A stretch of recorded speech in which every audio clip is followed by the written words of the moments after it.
নীতি নিয়ে প্রশ্ন তুলেছেন।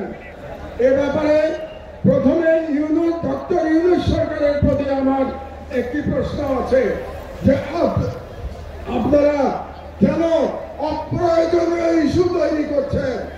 নারী কমিশন করবার জন্য জুলাই বিপ্লবের তরুণেরা জীবন দেয় নাই, তারা জীবন দিয়েছিল বাংলাদেশকে ফ্যাসিবাদ মুক্ত করবার জন্য, বাংলাদেশ থেকে ভারতীয় অগ্রাসনবাদ মুক্ত করবার জন্য।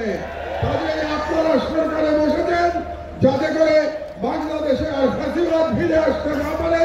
আপনাদের দায়িত্ব শুধুমাত্র সেই সংস্কারগুলি করা যে সংস্কারের মাধ্যমে বাংলাদেশে ফ্যাসিবাদের পুনরুত্থানের পথ আমরা বন্ধ করতে পারবো।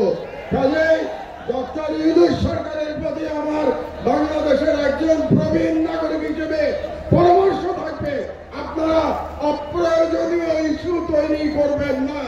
এবং আমরা দেখতে পেয়েছি আপনারা অনেকগুলো অপ্রয়োজনীয় সংস্কার কমিশন করেছেন।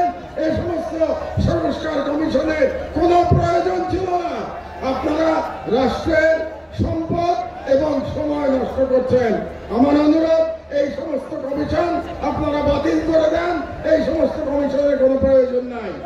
আর আলেম ওলামাদের কাছে আমার নিবেদন, আপনারা নারী নীতি নিয়ে লড়াই করতে গিয়ে বৃহত্তর লড়াই থেকে সরে যাবেন না।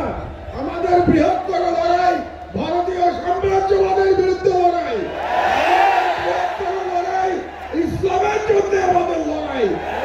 আপনারা যদি নারী নীতির মতো একটা ইস্যু দিয়ে আন্দোলন করেন তাহলে আমাদের যে বৃহত্তর আন্দোলন এটা ক্ষতিগ্রস্ত হবে। কাজেই নারী নীতির অবশ্যই আপনারা প্রতিবাদ করবেন, কিন্তু তার মানে এই না যে আমরা মূল লড়াই থেকে সরে যাব। মূল লড়াই থেকে আমাদের সরে যাওয়া যাবে না।